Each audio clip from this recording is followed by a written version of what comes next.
What is going on, guys? This is Chris from Pickzz, and in today's video I will be giving you guys my 3 best MLB plays for July 5th, 2022.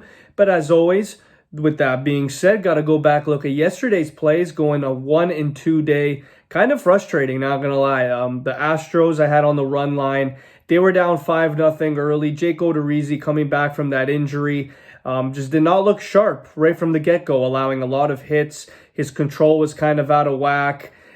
He just got hammered yesterday by the Kansas City Royals. But the Houston Astros actually did end up coming back. At one point, the Astros were down 5-0 to the Royals, and they come back and end up winning it 7-6. The Astros bullpen in the last 10 games has been the best in baseball.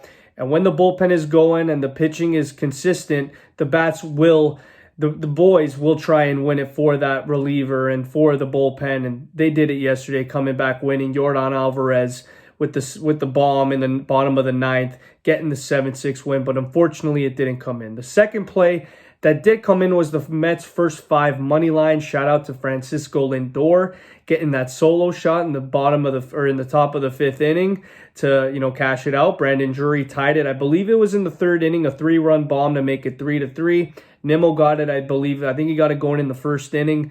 But Hunter Greenman continues to struggle with the long ball, and that's what got us the win yesterday. So Mets' first 5 money line did end up coming in, and this one was unfortunate. I thought for sure this would come in just looking at the stats and just the results behind it the last 10 days. The Jays covered the line last night in 9 of the last 10, and last night did not come in. They made Cole Irvin look like Max Scherzer, Justin Verlander, one of the elites in the league. They only had 3 or 4 hits all game long, and Cole Irvin was on. His changeup was on, his fastball was on, even his curveball was pretty solid yesterday. So the Jays just had no answers, other than I think Vladdy hit a double and then Kirk singled it to get the run in. Other than that, really no offense yesterday from the Jays. So Manoah had a bad outing, but unfortunately the runs was only at 6. We needed 8 for it to come in. So yesterday 1 and 2. But today, the first play I have is going to be the Mets run line against the Reds. Max Scherzer is returning on the mound with a 5-1 record and a 2.54 ERA. The guy looked absolutely incredible in his rehab starts. I think he was in AAA, just looked absolutely dominant. Lodolo is also coming off of an injury, which is funny. You have both pitchers coming off injuries making their return tonight. But Lodolo has not played since April 24th, and he has a 5.52 ERA and a 1.57 whip. The righties are averaging 3.16 off of Lodolo.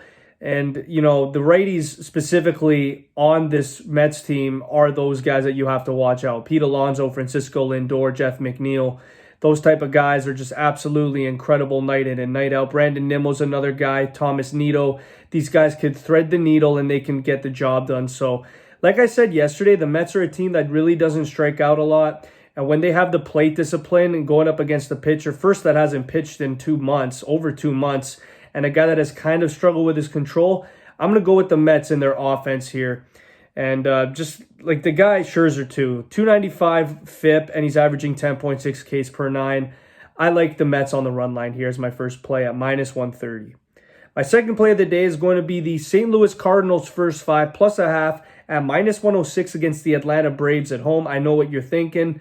The Braves at home is a scary sight. They're one of the best teams in the NL. They're the defending World Series champions. But, man, Ian Anderson has just struggled this season. He has given up 11 earned runs in his last 2 home runs with 5 walks. He's averaging 5.8 walks per 9 at home, and he has a 6.28 ERA at home. So, just hasn't been great at home all in all this season. In his last 14 days, he has a 16.5 ERA with a 3 whip. Just not cutting it. Probably been one of the more worrisome starters in the league this year. And yes, he's still fairly young. I think his rookie year was last year, but a pitcher that we saw last year is definitely not the same Ian Anderson from this year. So I believe Goldschmidt, Arenado, Edman, they can probably get to Ian Anderson early, either with the hits or even with just Ian Anderson giving up the walks.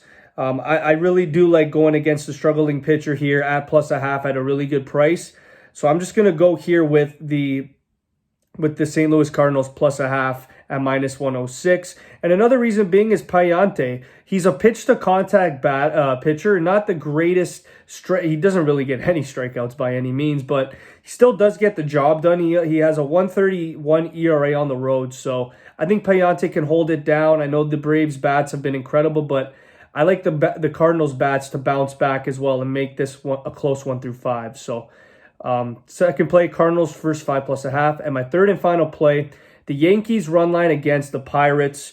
Jamie Tyone is 9-1 with a 3.32 ERA. He's been so consistent for majority of the year, and even his control has been great. He's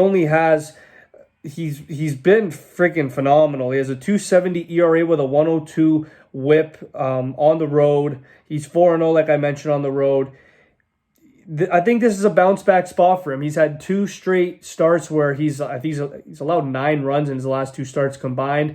I think this is where the bats specifically for the Yankees come alive. Jose Quintana is due for regression. He's been amazing for majority of the year. He's been a hell of a story, but he hasn't pitched against the Yankees in 5 years, and this is probably one of the better Yankee teams that we have seen since the days when Derek Jeter and A-Rod were on the team. So my third and final play, I think the Yankees can get it done here. I'm going to go with the Yankees as well on the run line at -128 is my final play of the day. With that being said, guys, make sure to comment down below your favorite plays of the day. Make sure to like this video and make sure to subscribe for more sports content. Peace.